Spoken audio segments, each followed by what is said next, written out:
Okay, it's 8 o'clock. We shall begin.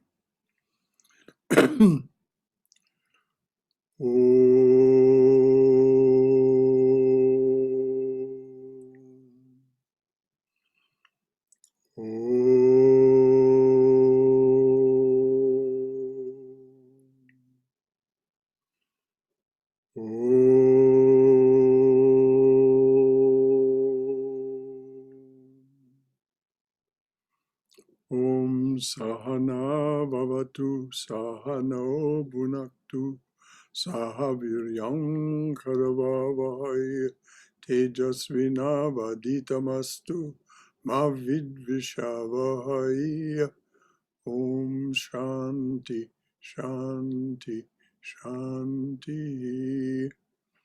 May the Divine Being look over us lovingly as a mother and father.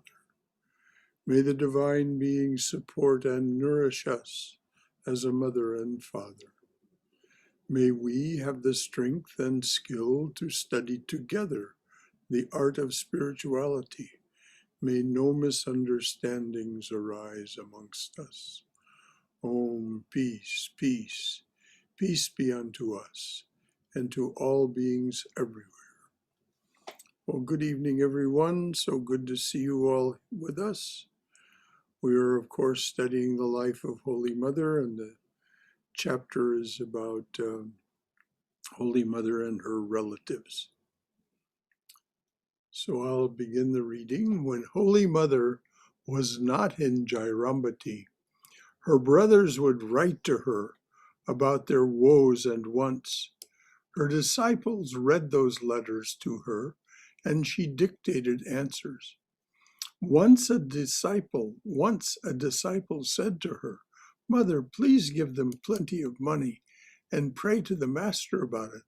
Let them have their enjoyment to their heart's content. Afterward, they will develop dispassion." Holy Mother replied, "Will they ever have dispassion? They will never be satisfied. Do worldly people ever feel satisfied? My brothers only tell me their woes. Kali always demands money. Prasanna is now imitating him. Only Barda hardly makes any demands. He says, where will sister get money?" And of course, that was the reasonable response. On another occasion, she, Holy Mother, remarked about her brothers, "Their sole thought is money. They only demand, 'Give us money, give us money.' Not even absent-mindedly have they ever asked for knowledge and devotion." I'm going to repeat that sentence. It just shows her sense of humor. Not even absent-mindedly have they ever asked for knowledge and devotion. All right, let them have what they want. So the next subhead is a compassionate and forgiving sister. A compassionate and forgiving sister. Despite their greediness, once in a while Prasanna and Kali Kumar had glimpses of their sister's divine nature. Once Holy Mother wrote to her brothers that she was returning to Jairambati on a certain date. She asked them to send someone to help her cross the Amadar River. When Holy Mother and her companions reached the bank of the Amadar, no one was there to help. Somehow she and the others strode through the shallow river and reached Jairambati in the evening. While eating supper, Holy Mother asked Prasanna for an explanation. "I informed you, but you did not send anyone to help me cross the river." "Fortunately, these boys were with me." Prasanna replied, "Sister, my fear of Kali kept me from sending anyone. You see, Kali would say that I was trying to win you over. Do I not know how precious you are? I see it all, but I am helpless. I cannot be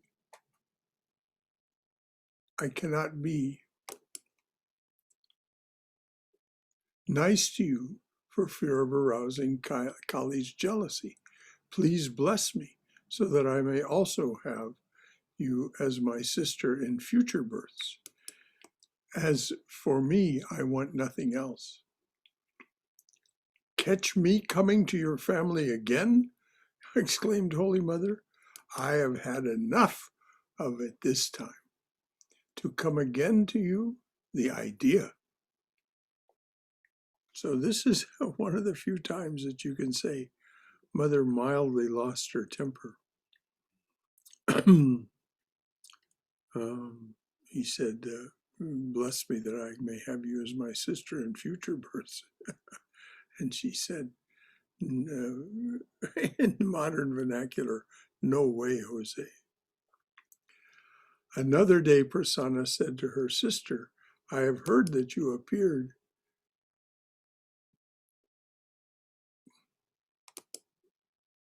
Another day, Prasanna said to her sister, I have heard that you appeared to a devotee in a dream, gave him initiation, and also assured him of his liberation.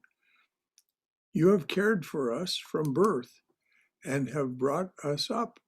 Shall we remain like this forever? The mother replied, things will happen as the master ordains. Let me tell you something.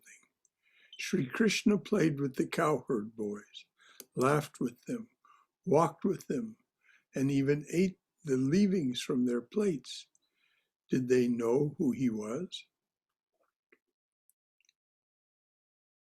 Mother asked the pregnant question. Do you know who I am? Another time Prasanna asked, Sister, we were all born in the womb of the same mother. Shall we not achieve anything? True, she assured her brother. What should you be afraid of? Narayan Iyengar, a wealthy devotee of Holy Mother, expressed a desire to dig a well for her on the family's land so that she could have good drinking water. Kali Kumar appreciated Iyengar's intention, but demanded 700 rupees for the small piece of land on which the well was to be dug, which was worth only 15 rupees.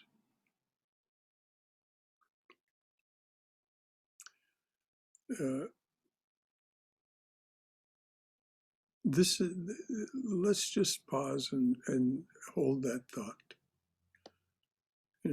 Here someone is going to dig a well so that the family can have good drinking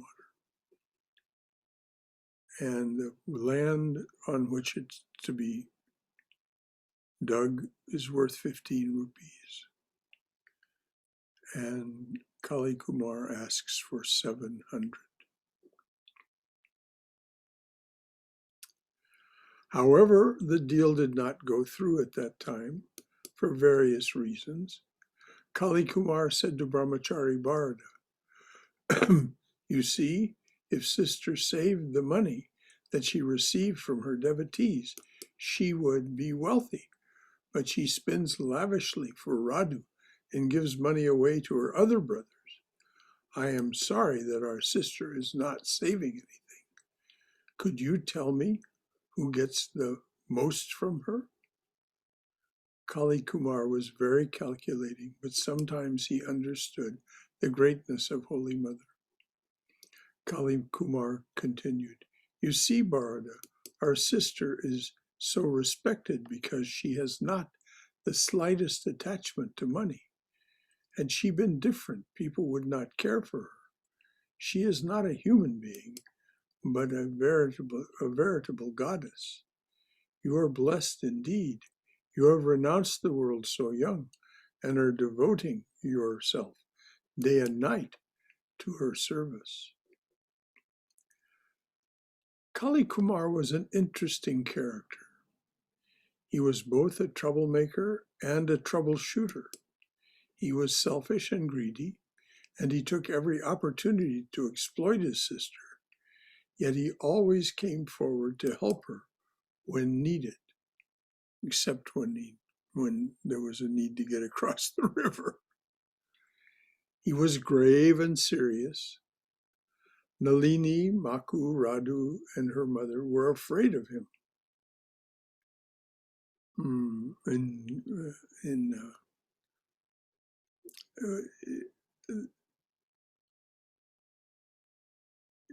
he says he was grave and serious, and the expression we might use is he was a dour man. So these Nalini, Maku, Radu, and her mother were afraid of him. Whenever they got out of control, Holy Mother would say, call for Kali right now, and everyone would become quiet.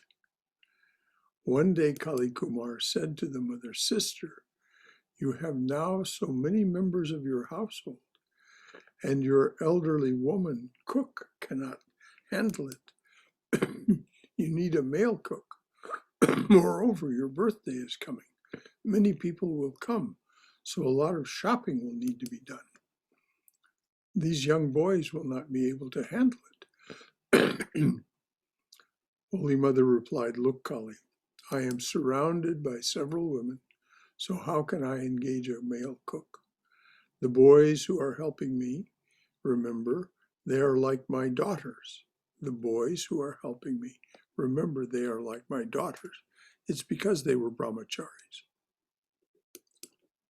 But you're right, I need a lot of groceries for this large household." In the evening, she said to Brahmachari Bharata, "Look, we shall have to give Kali the responsibility for shopping at the Kotalpur market. Otherwise, he will be angry and create a disturbance." Holy Mother gave Kali Kumar complete responsibility for her birthday celebration. With great enthusiasm, he did most of the shopping, and he assigned Brahmachari Bharata to buy firewood and spices from the market at Haldigram. Holy Mother performed the worship, and the relatives and villagers enjoyed a grand feast. Kali Kumar supervised everything, yet he refused to eat. His feelings had been hurt sometime during the festivities, so he was pouting. Kali Kumar supervised everything, yet he refused to eat. His feelings had been hurt sometime during the festivities. Piqued, he went to his farmyard and began to arrange his hay.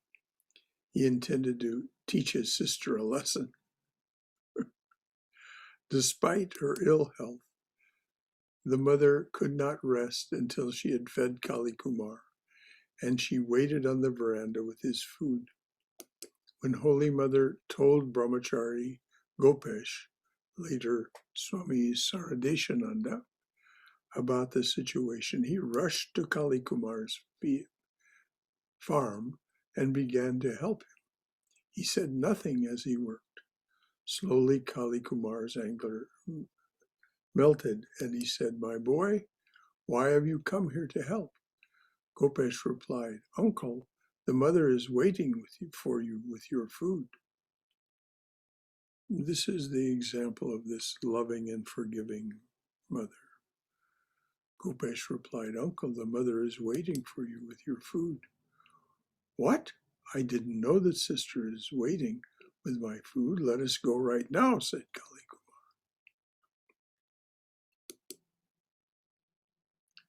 Holy Mother was pleased to feed her brother and then went to rest. It is sad how she had to endure this kind of petty behavior from her family.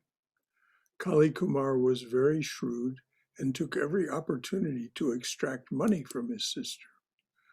Once he took money from Holy Mother and built a big parlor on his property. He allowed Holy Mother to perform the annual Jagadatri worship in the parlor, and also allowed her out-of-town devotees to stay there when they visited. Holy Mother was extremely careful about Kali Kumar, as he was very touchy. The caste system was followed rigidly in her village. According to that system, a Brahmin does not eat food cooked by a non-Brahmin. An elderly Brahmin lady cooked for the mother's household, but sometimes brahmacharis Bharata and Hari, later Swami Hari Premananda, helped her in the kitchen, even though they were not Brahmins. Holy Mother was apprehensive lest Kali Kumar stir up trouble with relatives and villagers, because non-Brahmins worked in her kitchen. She tactfully invited Kali Kumar to have dinner with her from time to time, so that he would not raise his voice against her household. However, one day her brother Bharata raised the issue and solved it with this remark: "Sister, these brahmacharins are your disciples and pure souls. If they cook rice, that is also pure. It is repugnant to even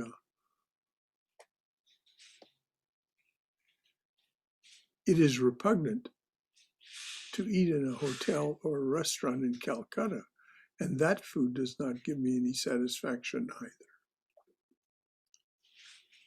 Prasanna and Bharata were very liberal and never opposed their sister's wishes.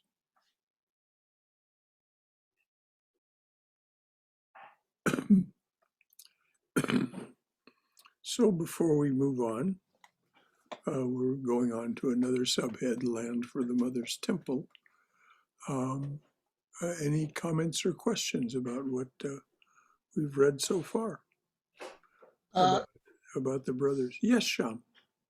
Yeah, I think actually the brothers were kind of emotionally blackmailing her to get money, and because they realized that her devotees are giving her money, not for her, but for the entire ashram and whole Ramakrishna at that time. And it is said that Yeah, they always overestimated. yeah, probably. Because of their greediness, they always overestimated how much the devotees had left. Because Mother never counted it. She would just take it. She would touch it to her heart, touch it to her head, and then hand it to one of her attendants to put in the box. She would just say, "Put this in the box." And so no one really knew, because the attendants didn't count it either. But I've read elsewhere that her brothers and others in the village consistently overestimated the amount of money that these visiting devotees and people who came to take initiation, how much they left for her. Good observation, Sham. Thank you. Anything else from anyone? Namaste, Brother Shankara. Namaste, everybody. Hello, Shailesh. I have a little different opinion about this whole situation here. If we look at ourselves, we are all mixed with different type of personalities. We have some good points, some virtues, and some vices, in ourselves. Yes. And looking at, I can give you a direct example. My father's guru was a realized soul, and I saw him since I was 5 years old. And he was a school teacher, but he was a realized soul and great person. And I saw him, he had some powers also, I mean, to some extent. And his family was very ordinary in that sense, just similar drama, you would say. My opinion is that it's too much of detail given here, going round and round about the family matters. it's drama, it's everywhere. It's all in us also. And sometimes I think if I would have been there in Holy Mother's uh, brother's place, I may have behaved a little bit same, you know. I don't think so. I would have behaved little different. It's very, I don't know. I feel a little bit uncomfortable that just Swami being so critic about these ordinary beings, you know. Most of us would fall into the same category. You know, Sri Ramakrishna was criticized his entire life for being a madman, you know. And there were so many people around that. And initially there were so many critical people, but eventually, you know, his spiritual power worked later on. So I don't know, you know, I have little bit, I'm a bit uncomfortable going so much into details about all this family drama. That's just my opinion. Thank you. Well, I thank you for your contribution, Shailesh. I will leave you to take it up with Swami Chaitanananda, why he decided to make this point. My feeling is that he made such a point of it to show what Mother had to endure, this divine being, and what she did endure, and how she was loving and charitable in spite of these impositions and difficulties. That's my understanding of why it's in the book. But as I say, take it up with Swami Chaitanananda and see what he has to say. Yeah, sure. He's very Thank you. accessible. No, I agree with you. Yeah. He's a very accessible Swami. You can call the St. Louis Center and get him on the phone. And, I hope we can get him here. You know, it's been a while. I don't think so he has ever come to our center. I don't remember. No, he was very anxious that he not get. He and a number of other swamis were very anxious that they not get crossways of the trustees. Oh, Because of their attitude towards Swami Yogeshananda and the way he started this center. And so it was only Swami Swahananda and some few other swamis that were willing to come and continue to be willing to come. Because this center is still, until Yogeshananda leaves the body, this center is still, in a sense, under that cloud. So I don't know that he would come, although he has not, you'll notice, he has not prevented his assistant swamis from coming here. Thank you. And when the virus is under control, I'll invite him again. And also Swami Ishatmananda, I'm told, wants to come, the Chicago Swami. Very nice. Yeah, but nobody's traveling now. Not even our head minister, Sarada Devi, is traveling. Yeah, I meant not now, but maybe in future, maybe within a year or 2 years, you know. Well, when the virus is under control and those medical people who are part of our congregation say that it's safe, then we'll do it.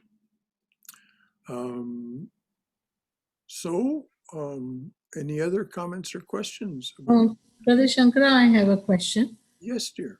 So when Holy Mother remarked about the cowherds playing with Krishna and did they even know who he was she indirectly sort of hinting that her brothers would get liberation? I didn't read it that way. Not all of the gopas, I think, were so ignorant as she said. The gopis certainly were not, because of primarily because of the influence of Radha. But some of the gopas knew of Krishna. They may not have been as aware of it and as entranced with him as the gopis were. But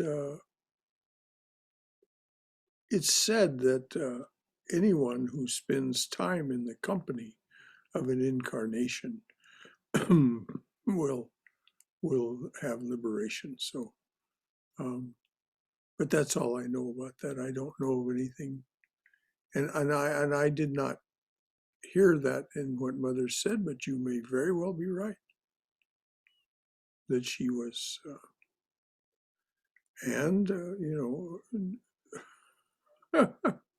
we can hope that her brothers got liberation because they they were having a difficult time with worldly existence. But as Shailesh pointed out, none of us should sit on our high horse or talk down from an ivory tower about that. Anything else? Thank you, Swayam, for that good question. Okay, the next subhead is Land for the Mother's Temple. One day in the winter of 1919, Kali Kumar was seated on Holy Mother's veranda in a joyful mood. The harvest had been very good that year. Sometime previously, devotees from Ranchi had brought 2 marble stones to be placed on the spot of Holy Mother's birth. But Kali Kumar objected. That piece of land was the joint property of all 3 brothers, so nothing could be done. Kali Kumar pointed to the stones which were lying nearby and said to Brahmachari Bharata, "You see, those stones are lying there all these days, and they have not yet been installed on sister's birthplace. If that land is transferred to my sister's name during our lifetime, and a temple is built there, then everybody will be happy. It would be a joy to feed people who came to the temple. We should inform Sharat Maharaj, Swami Saradananda." Then Kali Kumar said to Holy Mother, "Sister, I'm ready to transfer my share to you. Now you need the consent of your 2 other brothers. Sharat Maharaj will pay me as he thinks best. It is my sincere and heartfelt desire that this should be done immediately." Holy Mother listened and gave mild approval to her brother's decision, but did not show any eagerness. That evening, Holy Mother said to Brahmachari Bharata, "My son, please write to Sharat and tell him what Kali said this morning. Since Kali is in favor of this project, I think it is not wise to delay. Kali creates obstacles. Because he himself has raised this issue, it seems it should be done soon. Moreover, Prasanna and Bharata are now in Calcutta, and they will not object to this proposal. You remember when Narayan Iyengar wanted to dig a well so that everyone could have good drinking water, Kali would not give his consent."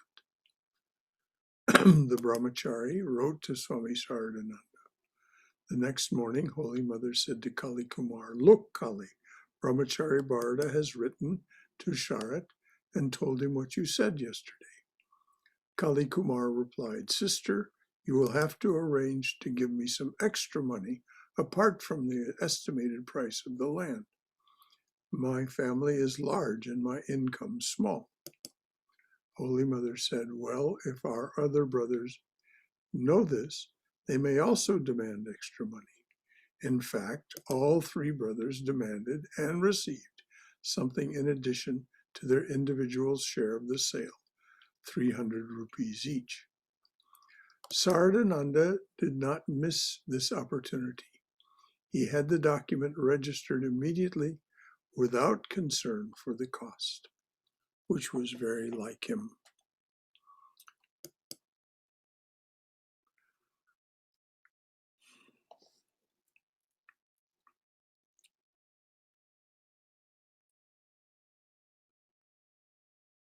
Has anyone been to Holy Mother's temple in Jairambati and would like to say anything about it at all?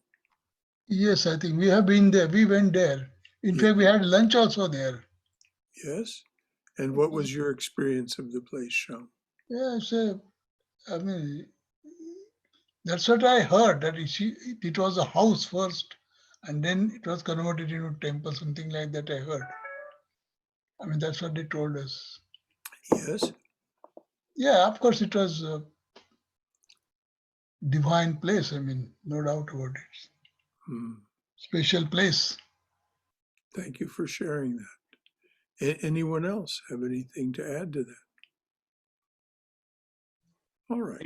I went several years ago, Uh-huh. 93, 94. So at that time it had the village touch to it. Mm-hmm. And so it was very nice. We took a walk outside and near the village, and even Kamarpukur.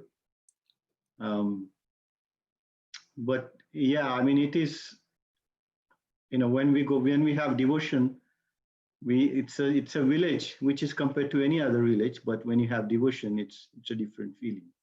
Yes. I mean, I saw people playing cards, and I was a bit upset actually. Some of the youngsters but they were local people there, so you can see that difference. Well, again, we mustn't judge. Yeah, exactly. Like for us, it's a holy place. For them, it's just a village. And they probably do not feel the sweet essence of Holy Mother that much. See, when we went to Kamarpukur, the driver showed us a place called Butirkhal, which was a cremation ground at that time. And Ramakrishna used to meditate there. And we saw some boys playing cricket there. Mm-hmm. So then I was surprised, that at one time it was a uh, cremation ground and Sri Ramakrishna used to meditate there. And now they were playing cricket there, some boys. Mm. Things don't necessarily get included in people's devotion. Certainly, it would seem that should be a special place, but then Sri Ramakrishna meditated so many places. If you look at his life in its totality, it would be hard to hard to make a hard to make a pilgrimage spot for each a tirtha out of each one of those. Sundar had posted pictures on the WhatsApp group, Kamarpukur all decked up for Diwali, and it looked really beautiful. Ah, very nice. I'm sure it did. Yeah, well, the master's birthplace has been. There's a very. There's an. I'm told. I when I was there, Swami Atmastananda kept me at Belramat, so I didn't go with the other boys to Jairambati and Kamarpukur.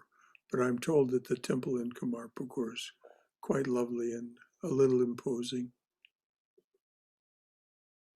Thank you, Swayam. Okay, the next subhead is Holy Mother's nieces.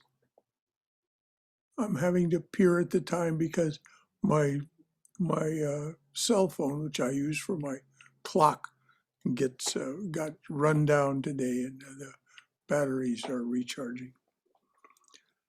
Holy Mother's nieces.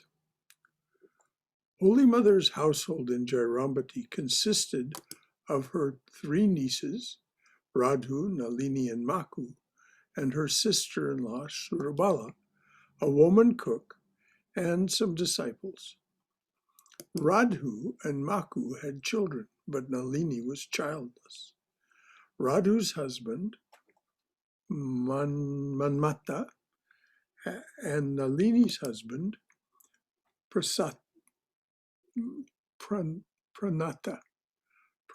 also lived with her from time to time. One evening, Pramata came to Jairambati from Golgat by bullock cart to take Nalini to his home. But as soon as she saw her husband, Nalini closed her door. She threatened to commit suicide if she was forced to go with him. She was ill-treated there, and her husband had financial problems and was dependent on his family. Holy Mother waited outside Nalini's door with a lantern for most of the night. Now that there's Holy Mother's profound love, and she didn't just set this matter aside. Holy Mother waited outside Nalini's door with a lantern for most of the night. Nalini opened her door only when promised that she would not be sent. Later, the mother remarked, Nalini does not want to go to her father-in-law's house. Perhaps she has a trace of her aunt's, referring to herself. Perhaps she has a trace of her aunt's, referring to herself, dispassion. Nalini had a morbid mania for cleanliness and purity. One day in Udbodhan house, Nalini cleaned the toilet and then went to bathe in the Ganges. This surprised Holy Mother because Nalini was not well. Holy Mother told her that she could easily have sanctified herself by sprinkling a little Ganges water on her head.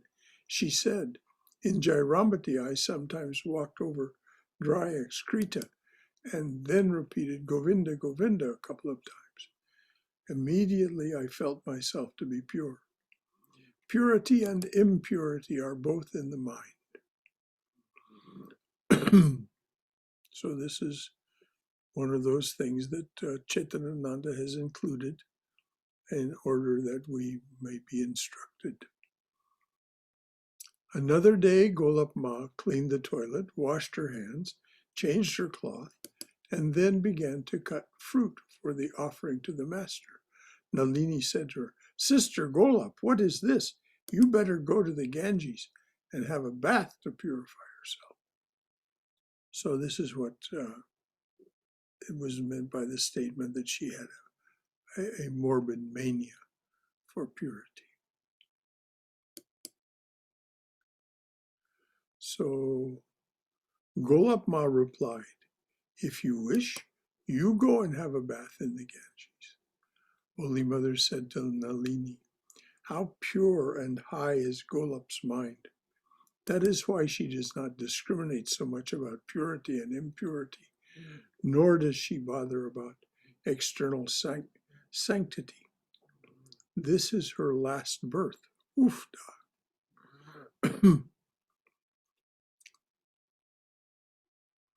So what a remarkable thing for Mother to say. Nalini and her aunt Surabala were terribly jealous of each other and never got along. They hissed at each other like cobras, and often quarreled about petty matters. The situation is common in a large extended family.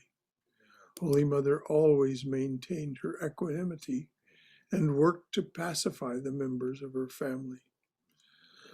Sometimes she consulted Nalini about household matters to make her feel important. During Durga Puja, Mother would send presents to Radha's husband's family. One year, she suggested some items to Nalini and asked for her opinion. Excited, Nalini said, Aunt, these articles are not enough. Radhu is abnormal and the behavior of her husband's family may be strange, but you have dignity. You should give generously according to your position. When Nalini added a few items to the list, Holy Mother smiled. If she had not consulted Nalini and sent the presents secretly, Nalini would have been very upset. The mother was very discreet and tactful when dealing with these sensitive women. The mother said of her nieces, I show these girls due respect for their views. Remaining detached, I watch their movements so that they do not go to extremes. One should be humble and give some amount of freedom to all.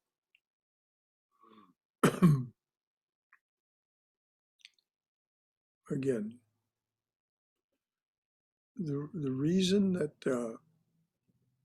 Chaitanananda includes these things in this book, I mean, I know him. I've known him since 1973. I actually helped him publish his very first book. I mean, I did some, not editorial work, but work in getting it printed and bound. So I know his mind and his temperament somewhat. So that's why these things are here.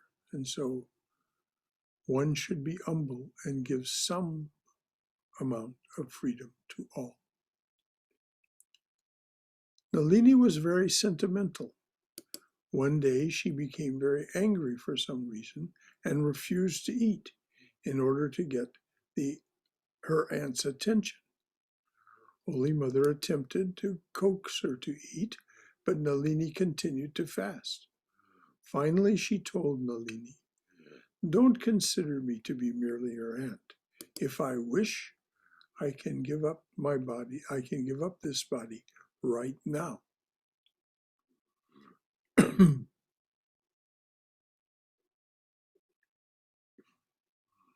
That's more than just saying you should do it because I said to. Nalini's sister Maku was very unhappy and restless. She was married at a young age, and her husband was poor. His meager income was not adequate to support his wife and their son. Maku and the boy lived with Holy Mother most of the time, and the mother took responsibility for them. She sent Maku to school and looked after her son, Neda. Holy Mother always maintained a good relationship with Maku's in-laws and sent presents to them.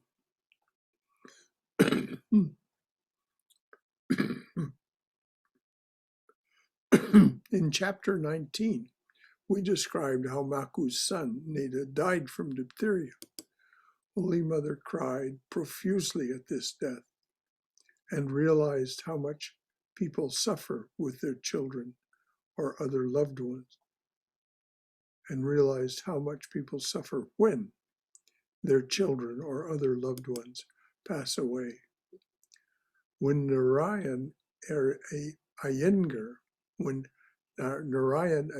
saw Holy Mother weeping, he asked, "Mother, why do you weep like an ordinary person at the death of that child?" She replied, "I live as a householder. I must taste the fruit of the tree of this world." So I'm going to repeat this. This is very important what she's saying. Holy Mother replied, "I live as a householder. I must taste the fruit of the tree of the world. That is why I weep." The Master once remarked, when God is incarnated in a human body, he acts exactly like a man. He feels the same hunger, thirst, sickness, grief, and fear as others do. Even Brahman weeps when caught in the trap of the five elements.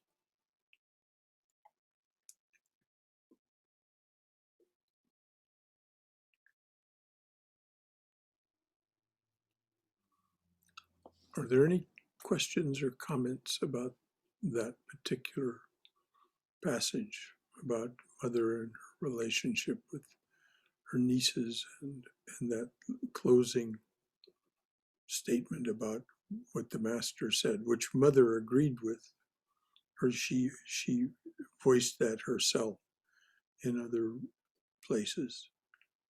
Anything to say or ask about I'm a little confused by that last statement that even Brahman weeps when caught in the five elements. How could Brahman get? Well, there's Brahman, must remember there's Nirguna Brahman and Saguna Brahman. This is the master's. He was quite clear and insistent about this. This is Vijnana, that Brahman is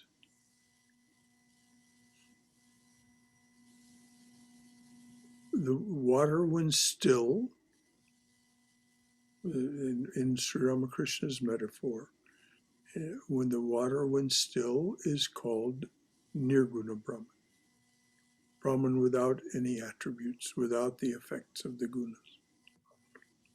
When consciousness, that which is consciousness, is in manifestation or in waves, as the water is in waves, as Sri Ramakrishna said.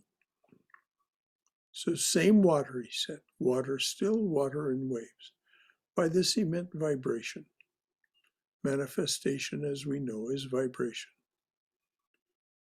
So Saguna Brahman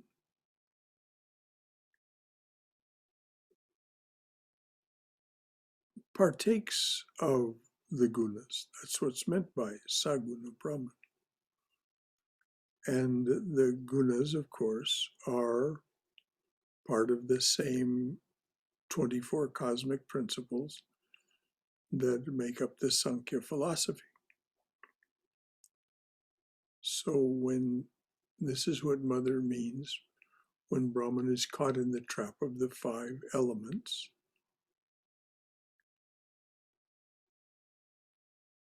that being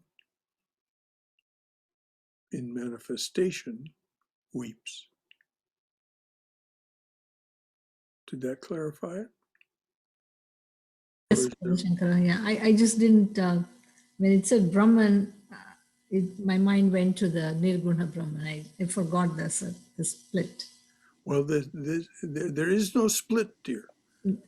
There is no split. Right. It's just a way of talking about it. This is Sri Ramakrishna was very, very articulate about this and very insistent. It's simply the same water.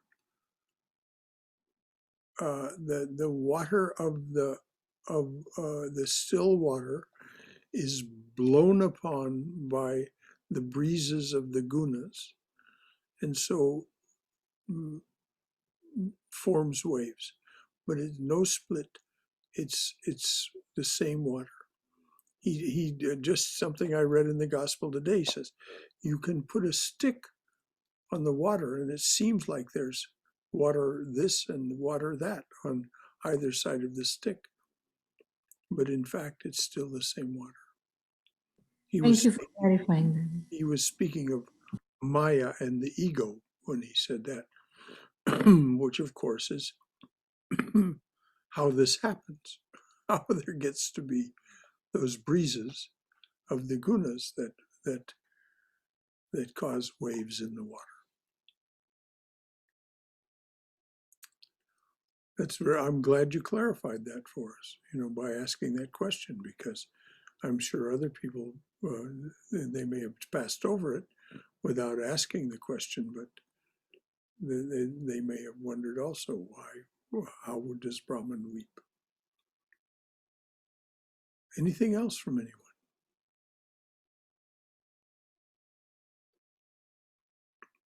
Okay, the next subhead is Holy Mother's in-laws. Holy Mother acted as a mother figure in her extended family. 2 of her sister-in-laws, Subhashi and Indramati, addressed her as mother. These 2 sisters-in-law, Subhasini, is that it? Subhasini, and Indramati addressed her as mother. She loved all four of her brother's wives and helped them physically, spiritually, and financially. Indrumati, Bharada's wife, recalled, I was married when I was 10 or 11 years old. I used to help the mother in her household. One day she told me, look, you are young. Work here carefully. My master is a living God. It will not be auspicious if you serve him carelessly. In the beginning, the mother used to cook every day. Nalini and I were young and did not know much about cooking. The mother told us, come to me and learn how to cook. Shall I cook in your household all the year round? Later, I used to cook fig curry, some kind of chutney, I don't, and these italicized. It's amro. Yeah, okay, chutney and some kind of spinach for the mother. And she praised my cooking. The mother was fond of my two sons, Trudiram and Vijay Krishna. I was seriously ill after giving birth to Vijay.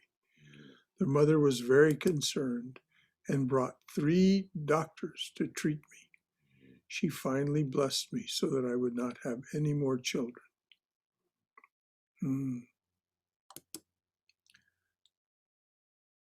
Subhasini, Prasanna's wife, gave her reminiscences.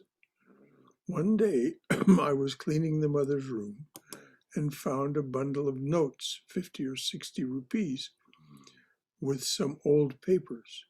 When I handed them over to her, she caressed me by touching my chin with her fingers.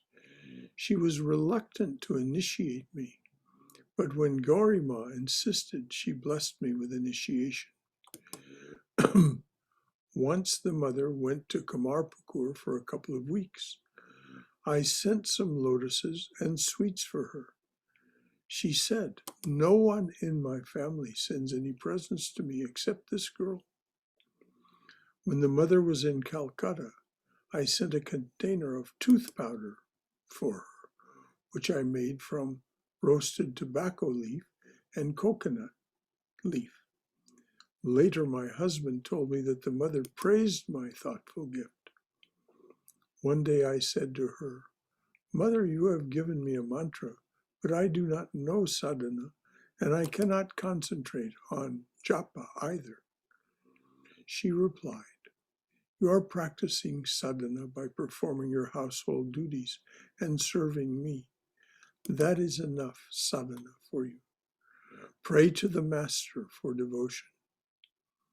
Once again, instruction to us. Service to our household members, service to our loved ones is great sadhana. And then if you find that you're not able to do the other things that might have been given to you as part of your diksha, then pray to the master for devotion. The day before Jagadatri Puja, my daughter Bimala's foot became swollen. Soon after, she developed a high fever and lost consciousness. Dr. Vaikunta Maharaj gave up hope. I grasped the mother's feet and cried for her blessing. I took a little water, touched it to the mother's toe, and put it in my daughter's mouth. Holy Mother caressed Bimala's body and then stood in front of the image of Jagadatri praying with tearful eyes. Mother, you will be worshipped here tomorrow. Is it your wish that my sister-in-law will have to cry for her daughter?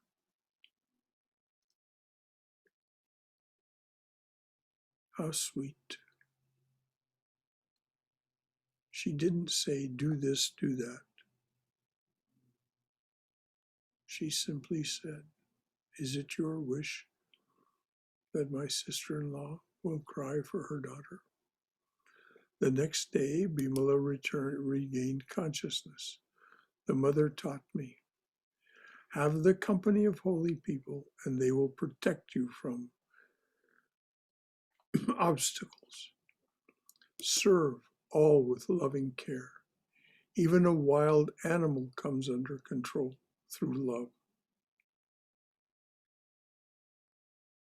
I don't know how many of you find things like this online, but I do, and it just entrances me to see the kinds of things that happen. I mean, bears and donkeys are friends. Tigers and goats are friends. Friends, not just companions or in the same compound. They become friends. They play with one another. They love on one another. It's really something to see. So when Mother says this, even a wild animal comes under control through love. It's a truth. It's a truth. Once Holy Mother admonished Kali Kumar's wife, Subodbala, is that right? Subodbala? Look, you are worn out and disheveled, raising one or two children and cannot take care of them properly. However, cannot take care of them properly, however, without giving birth and raising and take care of them properly. I, however, without giving birth, am raising thousands of children. Some of them are monks, some are wicked or crazy. They all come to me for guidance. How will you understand this? You do not have wisdom or common sense. You only know about money, rice, and money, rice, the paddy bin, your house, and your belongings. As you have come to this world, in the same way you will depart. It is said, it is great fortune to have a human birth.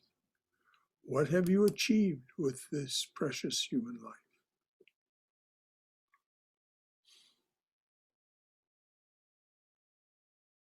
So once again, Mother imparts some instruction to us.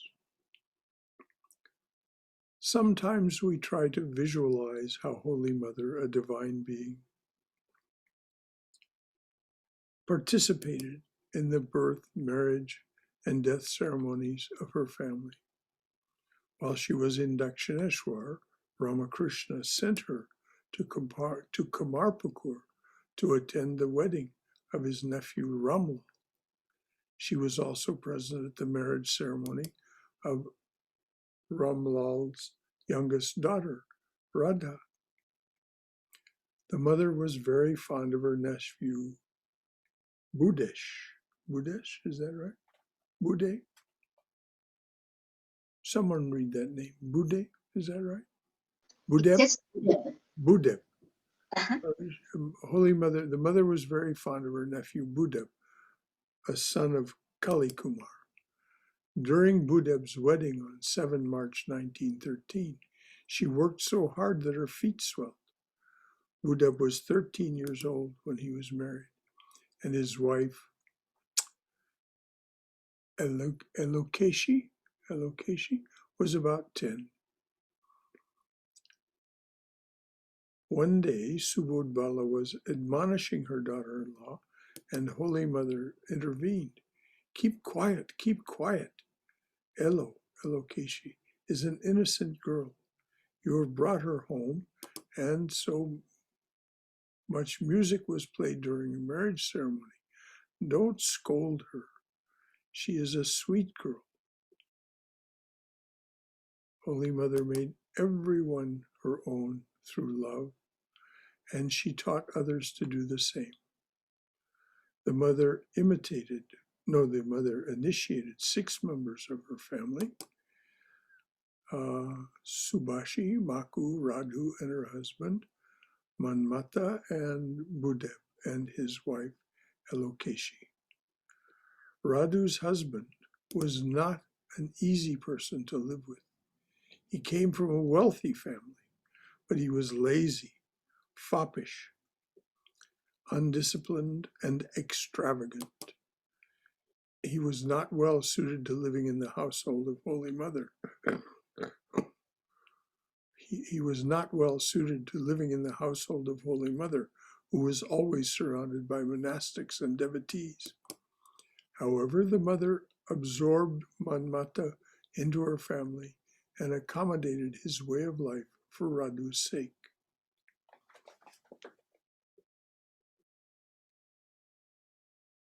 Okay. I'll read just a little bit more to see if we come to the end of this subhead. In Udbodhan house, Manmata had a harmonium that he played while he sang, and devotees would bring meat curry for him. When the mother was in Koalpura with Radhu, Manmata sometimes came to stay. Although he was living in a monastery, he did not care for the routine. Once during the Vesper service, Manmata was chanting and singing with his friends. The abbot mildly reproached him, and he angrily left Koalpura that night. When the mother heard about this, she sent someone to him the next day to bring him back. Once in Jairambati, Manmata asked Holy Mother to give him 200 rupees to pay his property tax for his estate, or his estate would be auctioned. The mother did not have that much. She lived on donations from devotees. Nalini saw how anxious Holy Mother was, so she suggested that some of Radhu's jewelry be pawned to raise the money. The mother followed Nalini's advice and took 2 pieces of Radhu's jewelry to Jogindra Biswas, the village mailman who also made loans. He was very surprised that Holy Mother had come to him to borrow 200 rupees. However, he loaned her the money, which she gave to Manmata. When Manmata left, the mother lamented, Radhu's marriage went wrong.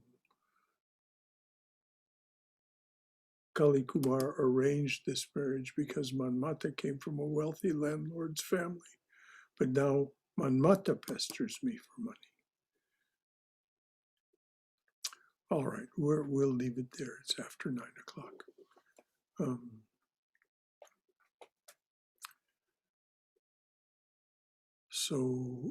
Any thoughts or comments or questions? We have time for that. I just don't want to read on. So anything that anyone wants to ask or say?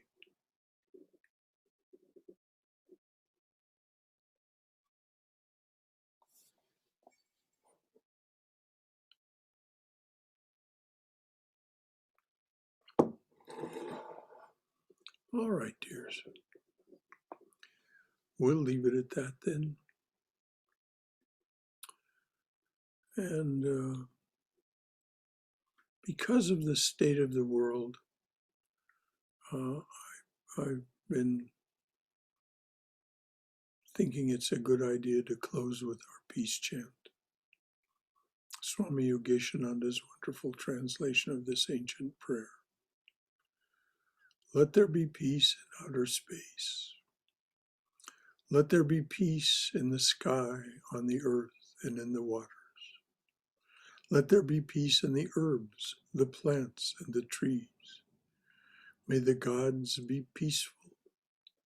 May the whole universe be pervaded by peace. Let that infinite universal peace prevail throughout my being. Om Shanti, Shanti, Shanti. Peace, peace, peace, peace be unto us, and to all beloved everywhere. So, salutations. May you be safe. May you be healthy. May you be cheerful. May you have peace of mind. May you go in Mother's loving and protective embrace. Jai Shri Guru Maharaj Ji Ki Jai. Durga, Durga, Durga. Thank you, Brother Shankara. Okay, and so Thank you, until Brother Shankara. Thank you. Brother. until tomorrow evening, for those of you who join us for the Jnana Yoga class. So until then, Till then, good night. good night. Good night, brother. Good night.